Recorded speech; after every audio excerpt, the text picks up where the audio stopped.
ज्ञान और वैराग्य ये दोनों जैसे आपके चित्त में पुष्ट होने लगे, आपकी भक्ति फिर आपको प्रसन्न रखने लगेगी। बहुत ध्यान से सुनिए, ज्ञान कैसे करना है? कथाएं सुन करके, सत्संग श्रवण करके ज्ञान को अर्जित करो, और हरि विमुखों का त्याग करके वैराग्य को अर्जित करो। ये दो क्रियाएं करने से आपकी भक्ति सदा पुष्ट रहेगी, सदा स्वस्थ रहेगी, सदा आनंदित रहेगी। उसमें फिर आपको कभी कष्ट नहीं हो सकता। ज्ञान और वैराग्य। भक्ति के दोनों पुत्र वृद्ध थे, तभी नारद जी महाराज ने जाकर के देखा तो भक्ति महारानी बोली, महाराज मेरे पुत्र वृद्ध हो गए, इनके युवावस्था के लिए कुछ योजना बनाइए। तब नारद जी महाराज भ्रमण करते हुए बद्रीनाथ गए। बद्रिक आश्रम में सनत कुमारों ने उनसे कहा कि एक ही उपाय है। बोले क्या? सत्कर्म सूचको नूनम ज्ञान यज्ञ स्मृतो बुधई श्रीमद् भागवतालाप सतु गीत सुखादिभि। श्रीमद् भागवत की कथा, उसी से ही तुम्हारे पुत्र ज्ञान और वैराग्य स्वस्थ हो सकते हैं।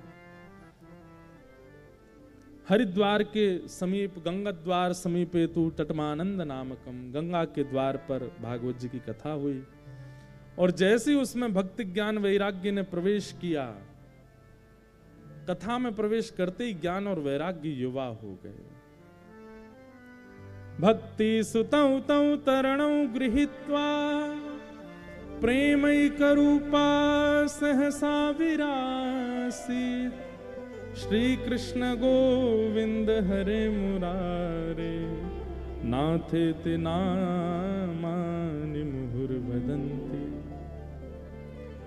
भक्ति और उसके दोनों पुत्र युवा होने लगे कथा में प्रवेश करते ही। ऐसी भागवत कथा की महिमा है। तो भागवत जी के महात्म्य में प्रथम सर्ग में तो यही बात बताई गई कि भागवत जी से ज्ञान और वैराग्य, भक्ति सबके चित्त में होती है पर ज्ञान और वैराग्य पुष्ट और स्वस्थ होते हैं भागवत जी से।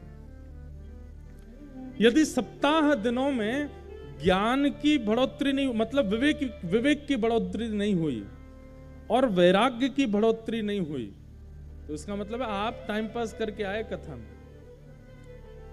श्रीमद् भागवत की कथा आपको क्लियर करने लगती है, आपके विजन क्लियर होने लगते हैं, कैसे व्यक्ति के संग रहना है वो क्लियर होने लगता है, जीवन के उद्देश्य क्लियर होने लगते हैं। केवल कृष्ण प्राप्ति तक सीमित नहीं है भागवत की कथा, आपके जीवन के उद्देश्यों को स्वस्थ और श्रेष्ठ करती है।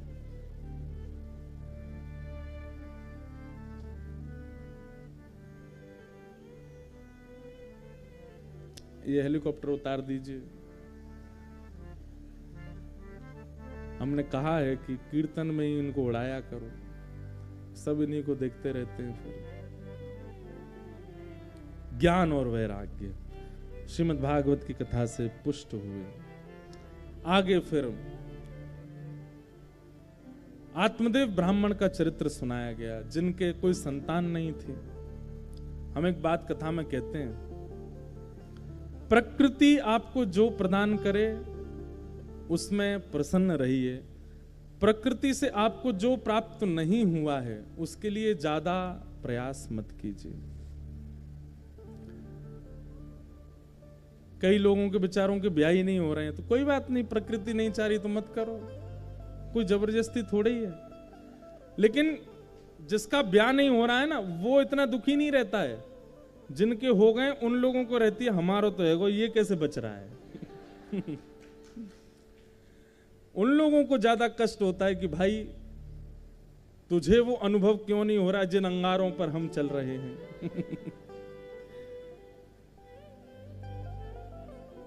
इस स्थिति में आजकल हम भी चल रहे हैं। हमको हर तीसरा व्यक्ति, अब कल जगन्नाथपुरी गए, वहां पे भी पुजारी महाराज जी कब खुशखबरी दे रहे हो? मैंने काय बात की खुशखबरी है, कल से राहुल केला में कथा है। दूसरी खुशखबरी मैंने कि सितंबर में जगन्नाथपुरी में कथा। नहीं वो वाली नहीं। अच्छा, मैंने कि जिसको आप बदल करके खुशखबरी बोल रहे हो लेकिन है वो दुख खबरी। वो वाली। अरे नहीं, मैंने कि सबको इतनी चिंता क्यों है? अच्छा, अभी क्या है कि हमारी कथाएं बंबई पूरी करके आप यहां शुरू हो गई, यहां से कहीं, यहां से कहीं, तो हमारे संघ के परिकर के सब ब्याह हुए हैं, इन लोगों को रहता है कि इनका कराओ भाई, इनको भी अनुभव हो। इतने दिन घर से बाहर रहने में क्या हालत होती है। हमारे संघ के लोग तो यही जपते रहते हैं, अभी तो भयो ना है, अभी तो भयो ना है, जाने कब होएगा। प्रकृति अगर सहजता से आपके जीवन में कोई मोड़ ले आवे तो अच्छा है, लेकिन यदि प्रकृति की आपके जीवन में ऐसी कोई मोड़ नहीं आ रहे हैं, कईयों के ब्याह नहीं हो रहे, कईयों के संतान नहीं होती, कईयों के जीवन में पृथ्वी पर आते ही उनके सबसे बड़े संबंधी माता पिता चले गए, ऐसा भी होता है। कई बालक बेचारे, वो कईयों ने अपनी मां का ही रूप नहीं देखा, कईयों ने अपने पिताजी नहीं देखे, ये सब भी होता है। प्रकृति कई बार बहुत हद तक संबंधों को दूर करके रखती है। ऐसी स्थिति में क्या सोचना चाहिए कि जिस संबंध का अभाव जीवन में है, उस संबंध के अभाव पर जगन्नाथ जी को विराजमान करो, उस संबंध में उन्हीं को ही देखिए। किन्हीं ने अगर अपनी मां के दर्शन नहीं किए, कई बालकों ने, महाप्रभु जगन्नाथ जी को, आप महाराष्ट्र में जाएंगे तो वहां तो पंडरीनाथ भगवान को कहते ही माउली। माउली मतलब कौन? मैया, हमारी मैया है। कौन सी? एक तो एक कथा में एक बालक आया, वो मुझे मैया बोल रहा था। मैंने कहा भाई पिता तो समझ में आता, तो मैया क्यों बोल रहे हो?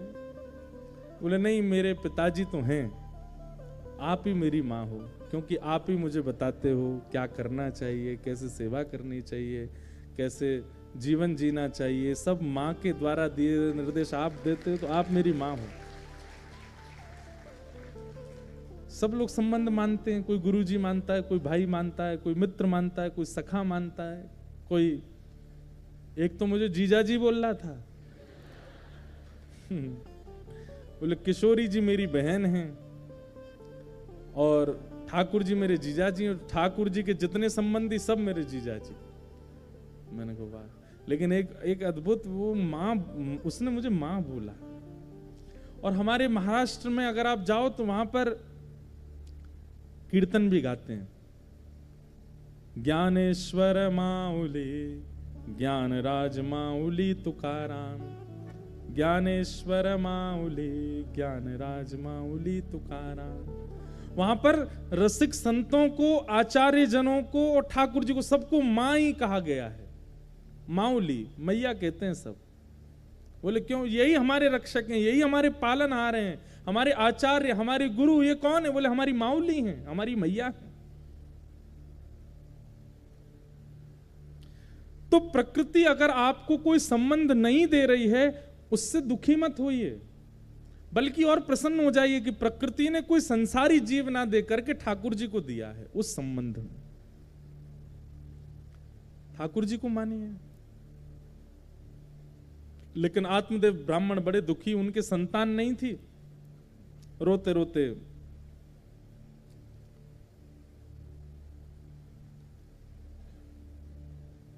अपने प्राण त्यागने के लिए जा रहे थे। तभी एक संत ने उनको एक फल दिया और कहा कि देखो, प्राण मत त्यागो, तुम्हारे वैसे तो संतान नहीं होने वाली है, लेकिन तुम प्राण त्यागने की जिद पर हो, इसलिए मैं तुम्हें अपने जीवन के भजन का फल देता हूं। अपनी पत्नी को खिलाना, तुम्हारे घर पुत्र होगा। और कुछ नियम बताए। अपनी पत्नी से कहना, जब तक गर्भ में बालक उत्पन्न ना हो तब तक इन 5 नियमों का पालन करे इस फल को खाने के बाद। कौन कौन से? सत्यम, शौचम, दया, दानम, एक भुक्तुम तु भोजनम, वर्षावधि स्त्रिया कार्यम, तेन पुत्रोति निर्मल। सबसे पहला सत्य बोले, दूसरा पवित्रता का ध्यान रखे, तीसरा दया करे, चौथा दान करे और एक समय भोजन करे। इन 5 नियमों का पालन तब तक करे जब तक उसको गर्भ में बालक की अनुभूति ना हो। और जैसे ही बालक की अनुभूति हो, फिर देखना इस तप के कारण और इस फल के कारण तुम्हारे घर में एक अद्भुत बालक जन्म लेगा। आत्मदेव जी ने अपनी पत्नी से जाके कहा कि देवी 5 नियमों का पालन और ये फल खा लो, लेकिन पत्नी ने ना तो नियम पालन किया और फल को गैया को खिला दिया। और इन 5 नियमों का पालन गैया अपने आप करती है, स्वाभाविक रूप से गैया से हो जाते हैं। सत्यम, सत्य बोलो, बोल देती नहीं है। मौन, मौने च कल हो नास्ति, व्यक्ति जो मौन रहता है उसको असत्य बोलने का पाप कभी नहीं लगता, क्योंकि बोल ही नहीं सकता वो। गैया का ये नियम भी हो जाता है। शौचम, पवित्रता, अरे उसका गोबर ही पवित्र है तो उसमें कितनी पवित्रता होगी। तीसरा, दया, गौ सब पर दया करती है। चौथा, दानम, सबको अपना दूध दे देती है। और एक भुक्तम तो भोजनम, गैया अल्प पाती है, और अल्प भी कैसा पाती है, कोई बहुव्यंजन नहीं पाती। एक बात कहें आपको, अगर आप सामान्य पौष्टिक आहार लेते हो तो भी आपका व्रत ही माना जाता है। आप सुबह चटपटा खा रहे हैं, मध्य में कुछ और चटपटा, और हमारे मारवाड़ी भाई लोग तो, बहन लोग बहुत ज्यादा ही चटपटा खाते हैं, धुआंधार। उनके तो कई जगह कथा होती है तो 5 प्रकार की सब्जी नहीं बने तो वो पेट में ही नहीं जाता। एक रोटी 5 सब्जी से कैसे खपती है? मतलब आप दाल के छिलके वाली दाल खाते हो, सामान्य सी कोई बड़ी पौष्टिक सब्जी लेते हो, 1-2 फुल्का भी पाते हो, तो ये व्रत से व्रत ही माना जाएगा आपका। गैया क्या खाती है? सूखा भूसा लेती है, थोड़े हरा उसमें कभी कभी पड़ जाता है, वो पाती है। 1 वर्ष तक गाय ने इस नियम का पालन उससे सहजता से हो गया, और फल खाया ही था तो गर्भ में श्री गोकर्ण जी महाराज आए। और धुंधुली ने अपनी एक सहेली को बहुत धन देकर के उसके बालक को अपना बता दिया, उसका नाम धुंधुकारी रखा। दोनों बालक धीरे धीरे बड़े हुए, धुंधुकारी दुष्ट हुआ और गोकर्ण जी पंडित ज्ञानी हुए। अपने पुत्र के द्वारा प्रताड़ना सह नहीं पाए, मां ने तो कुआं में कूद के प्राण त्याग दिए और आत्मदेव ब्राह्मण ने घर छोड़ दिया। अब देखो, प्रकृति आपको नहीं दे रही थी तो आप परेशान थे, और आपने प्रकृति से जब उस वस्तु को छीना तो आप और परेशान हो गए। इसलिए प्रकृति अगर आपको कुछ नहीं देती है, उसमें जो परेशानी है वो इतनी बड़ी नहीं है, उससे ज्यादा विचलित मत होइए। उसकी जगह कभी जगन्नाथ जी को देखिए ना, जगन्नाथपुरी में क्या हुआ था, ये रथ यात्रा क्यों होती है? इंद्रद्युम्न राजा ने जब महाप्रभु जगन्नाथ जी को विराजमान किया तो इंद्रद्युम्न राजा और उनकी पत्नी गुंडीचा, ये दोनों जाते थे और पूरे मंदिर का मार्जन करते थे। एक दिन महाप्रभु जी प्रसन्न हो गए और प्रसन्न होकर के बोले, राजन मैं तुम्हारी सेवा से बहुत प्रसन्न हूं, आओ तुम दोनों मुझसे कुछ मांग लो। इंद्रद्युम्न राजा ने तुरंत नेत्र बंद करके अपने मन में क्या मांगा कि हे नाथ, मेरा वंश आगे ना बढ़े। क्यों? क्योंकि कई बार ऐसा होता है कि पिता किसी संपत्ति को व्यवस्थित करके गया, ऐसा हो ही नहीं सकता कि उसकी पीढ़ी में ऐसा कोई नहीं आएगा जो उस संपत्ति को बर्बाद करे। करते हैं। हे नाथ, अगर मेरा वंश आगे बढ़ा तो मेरे वंश में ऐसा कोई बालक ना हो जाए जो आपकी सेवा ना करे, नहीं तो मैं जिस लोक में जाऊंगा वहां मुझे बहुत पीड़ा होगी कि मैंने महाप्रभु जी की स्थापना, महाप्रभु जी का मंदिर बनवाया और मेरे वंश के बालक उनकी कदर नहीं करते। कहीं मैं कल को इस बात से दुखी ना रहूं, इसलिए मेरा वंश ना बढ़े। और बगल में बैठी गुंडीचा मनी मन कह रही है, हे नाथ, मेरे एक पुत्र हो जाए। महाप्रभु जगन्नाथ जी बोले, असंभव। इंद्रद्युम्न राजा बोले, क्या हो गया नाथ? बोले, भाई तुम दोनों ने मन में मांगा, लेकिन तुम दोनों की ही विचारधारा ऐसी है कि हो ही नहीं सकता। इंद्रद्युम्न राजा बोला, क्यों नहीं हो सकता? मैंने तो ऐसा मांगा है कि उसमें आपको कुछ करना ही नहीं है। बोले, तूने तो ऐसा मांगा, पर तेरी पत्नी तो ऐसा मांग रही कि उसके लिए कुछ करना पड़ेगा, मुझे कुछ ना कुछ रूप में तो भेजना पड़ेगा। पत्नी से पूछो, तुमने क्या मांगा? बोले, मैंने तो पुत्र की कामना की। इंद्रद्युम्न राजा क्रोधित हो गए, तुमने महाप्रभु जी से पुत्र मांगा? अरे मैंने तो कहा हमारा वंश ही ना बढ़े। दोनों पति पत्नी आपस में एक दूसरे से थोड़ा द्वंद्व जैसा हो गया। महाप्रभु जी बोले, शांत हो जाओ, लड़ो नहीं, अब तो एक ही उपाय है। इंद्रद्युम्न राजा की भी इच्छा पूरी हो जाए और गुंडीचा की इच्छा भी पूरी हो जाए, तुमको पुत्र नहीं चाहिए और तुमको पुत्र चाहिए, तो फिर एक ही तरीका है। बोले क्या? हे गुंडीचा मैया, आज से मैं ही आपका पुत्र हूं, आप मुझे ही अपना पुत्र मान लो। गुंडीचा मैया बड़ी प्रसन्न हो गई, महाप्रभु जी से लिपट गई, लेकिन तुरंत रोने लगी। बोले कि आप मेरे पुत्र तो बन गए, पर आप तो श्री मंदिर में महाप्रभु बन के बैठे हो, और पुत्र को तो तब सुख मिलता वो गोद में बैठे, मेरे हाथ से पाए, मेरे हृदय से लगा रहे, मैं जो खिलाऊं मैं पिलाऊं, अपनी गोद में लेके घूमूं, ऐसा सुख होता है पुत्र का। तो महाप्रभु जी बोले, मां, मेरा इस पृथ्वी पर आगमन जीव कल्याण के लिए हुआ है। जीव कल्याण में 365 दिन में मुझे लगना पड़ेगा, लेकिन इन 365 दिनों में मैं कुछ दिन घटा करके आपको दे दूंगा, और उन दिनों में मैं रथ पर आरूढ़ होकर के आपके पास आऊंगा। आप जो पवाएंगी वो पाऊंगा, आप जैसे खिलाएंगी वो खाऊंगा। वहां मैं परमात्मा रूप में नहीं रह करके एक बाल रूप में रह करके आपकी प्रत्यक्ष सेवा स्वीकार करूंगा। इसलिए महाप्रभु जी जगन्नाथ जी रथ पर आरूढ़ होकर अपनी मैया के पास जाते हैं। और शास्त्रों में ऐसा वर्णन है, श्री मंदिर में जगन्नाथ जी का दर्शन का जो फल मिलता है वो तो अपनी जगह श्रेष्ठ है ही, लेकिन महाप्रभु जी जब गुंडीचा जाते हैं और गुंडीचा में जब विराजमान होते हैं, और वहां जन्म वेदी कहा जाता है, ठाकुर जी जिस स्थान पर विराजमान होते हैं वो जन्म वेदी, वहीं ठाकुर जी प्रकट हुए थे जगन्नाथ जी। जन्म वेदी पर जब आप श्री महाप्रभु जगन्नाथ जी का दर्शन करते हैं, पुनर्जन्म न विद्यते, वहां महाप्रभु जी का दर्शन करने के बाद पुनः इस पृथ्वी पर आना ही नहीं पड़ता, आप जन्म मृत्यु के चक्कर से मुक्त हो जाते हो, ऐसा वो स्थान। तो गुंडीचा के लिए ठाकुर जी पुत्र बन गए। हमारे यहां उल्टा है, हमारे यहां संबंध मिलने पर उत्सव मनाया जाता है। इसकी बेटी हुई है, इसके बेटा हुआ है, इसका ब्याह हुआ है, पत्नी आ गई, इसके पति मिल गए, इनके ये हैं, इनके वो हैं, आदि आदि सब। पर भक्ति मार्ग में उल्टा है, अगर किसी संबंध का अभाव है तो वहां पर मन ही मन प्रसन्न होना चाहिए कि इस संबंध के रूप में ठाकुर जी विराज रहे हैं। इसीलिए इस संबंध को मुझसे दूर कर दिया गया है, और मैं उस भाव में ठाकुर जी को ही देखूंगा।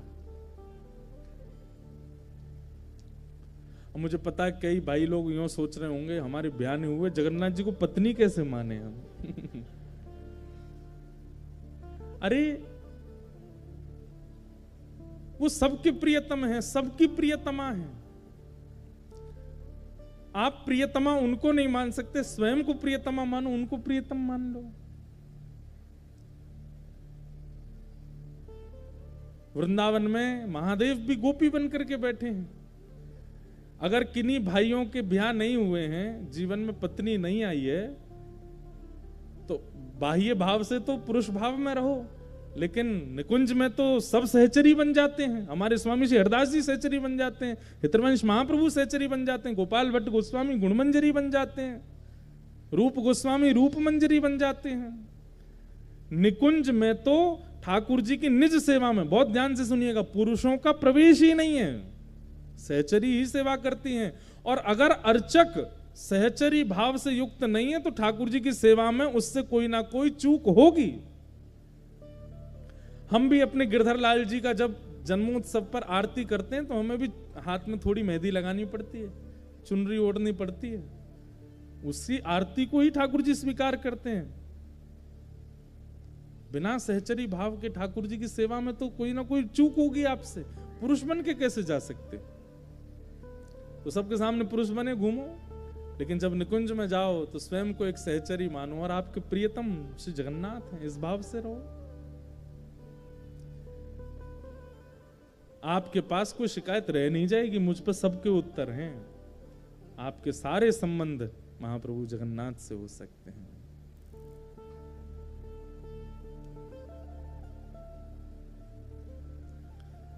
तो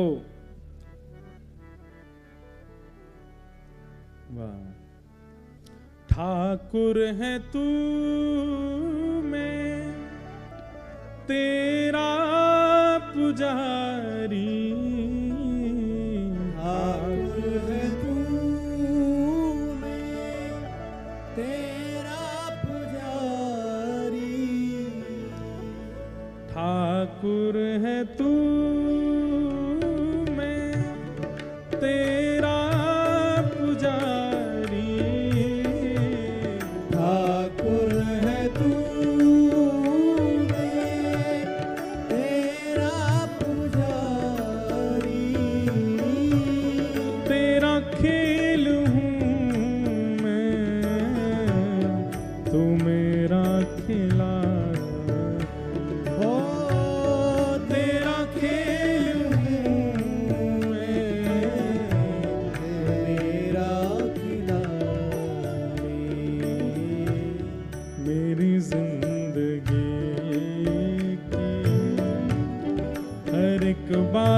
है, नहीं मैं अकेला, मेरे साथ तू है, मेरा नाथ तू है, मेरा नाथ तू है, नहीं मैं अकेला, मेरे साथ तू है, मेरा नाथ तू। श्री जगन्नाथ महाप्रभु की जय हो।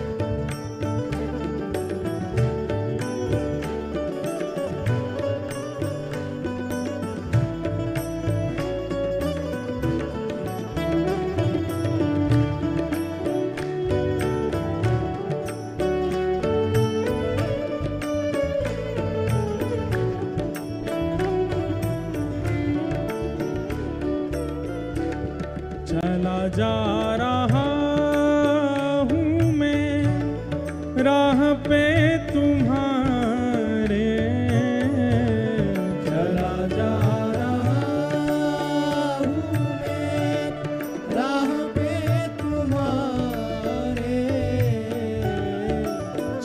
जा रहा हूँ मैं राह पे तुम्हारे, चला जा रहा हूँ मैं राह पे तुम्हारे, राहों पे आए जो तूफान भारी, राहों पे आए जो तूफान भारी, थामे हुए मेरा हाथ तू है, नहीं मैं अकेला,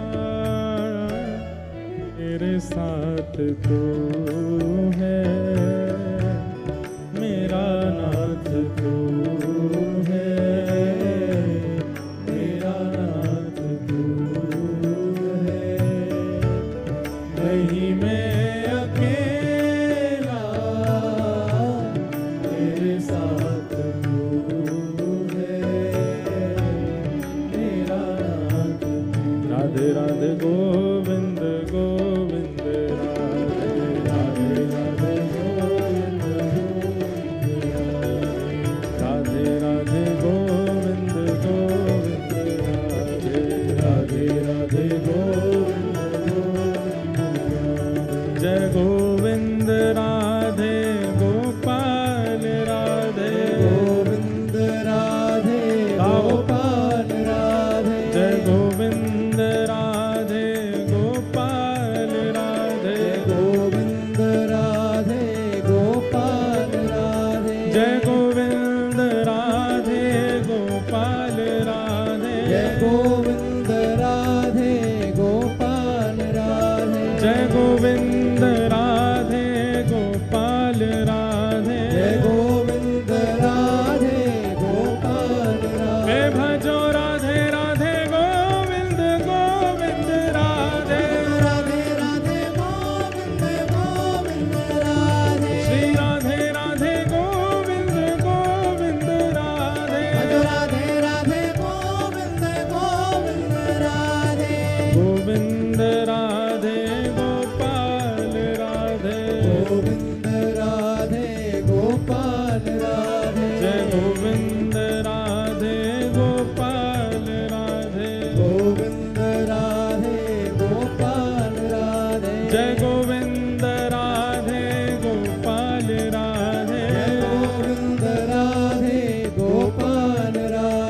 जय गोविंद राधे गोपाल राधे गोविंद राधे पूजा उठा के देखो, हम इतनी दूर से चल के आए फिर कथा भी कर रहे हैं। मेहनत तो हमने करी, आप क्यों थक रहे हो?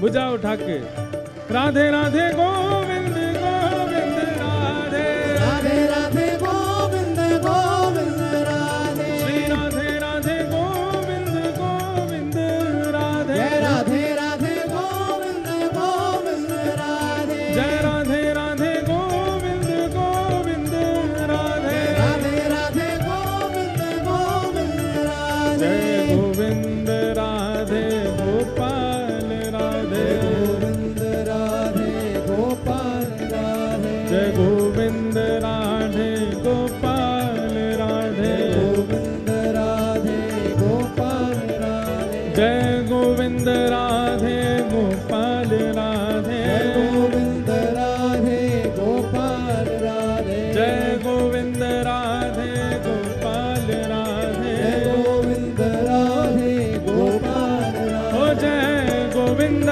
राधे गोपाल राधे गोविंद राधे गोपाल राधे जय गोविंद राधे गोपाल राधे गोविंद राधे गोपाल हे राधे भजो राधे राधे गोविंद गोविंद राधे राधे राधे गोविंद गोविंद राधे श्री राधे राधे गोविंद गोविंद राधे राधे राधे गोविंद गोविंद जय राधे जय राधे राधे गोविंद गोविंद राधे राधे राधे गोविंद गोविंद राधे जय जगन्नाथ जय जय जगन्नाथ जय जगन्नाथ प्यारो जगन्नाथ जय जय जगन्नाथ जय जगन्नाथ जय जगन्नाथ प्यारो जगन्नाथ हे जय जगन्नाथ जय जगन्नाथ जय जगन्नाथ प्यारो जगन्नाथ जय जय जगन्नाथ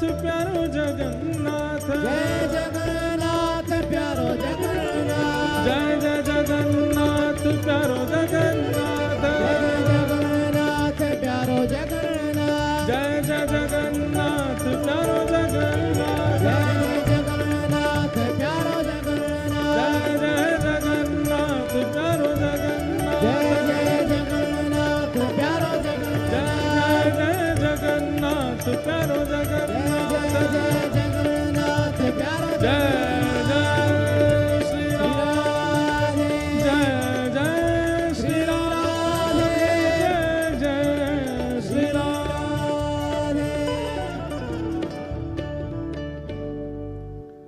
ठाकुर है तू मैं तेरा पुजारी ठाकुर है तू मैं तेरा पुजारी तेरा खेल हूँ मैं तू मेरा खिलाड़ी ओ तेरा खेल हूँ मैं तू मेरा खिलाड़ी ठाकुर जी से सब संबंध है। आत्मदेव ब्राह्मण अब पुत्र पाकर के ज्यादा दुखी थे, वन में चले गए। तब वहां गोकर्ण जी महाराज ने उनको ज्ञान उपदेश किया और ज्ञान उपदेश करके कहा, पिताजी संसार में कष्ट हमको कब होता है। कितनी अच्छी बात करें, बहुत ध्यान से सुनिएगा। संसार में हमको कष्ट कौन देता है और किसकी बातों का हमको ज्यादा बुरा लगता है, जिससे हमारा कोई संबंध होता है। अब कोई पराया व्यक्ति, कोई बाहर का व्यक्ति बाहर रोड पर कुछ भी करे आपको बुरा नहीं लगेगा, लेकिन अपना व्यक्ति करे तो आपको कष्ट होगा। कई बार ऐसा होता है कि कई सभा में किसी अनजान व्यक्ति से लड़ाई हो जाती है तो उसके द्वारा कहे गए अपशब्द भी बुरे नहीं लगते, अरे क्या करना है, इससे क्यों लड़ना। लेकिन अपना कोई कुछ कह दे तो मतलब अपनत्व में कष्ट होता है। इसलिए पिताजी किसी को अपना मत मानो। बिन गोपाल को नहीं अपनो, जासो क्रीरति रही है, मन पंछी उड़ गई है। सूरदास जी कहते हैं बिन गोपाल को नहीं अपनो, ठाकुर जी को अपना माने।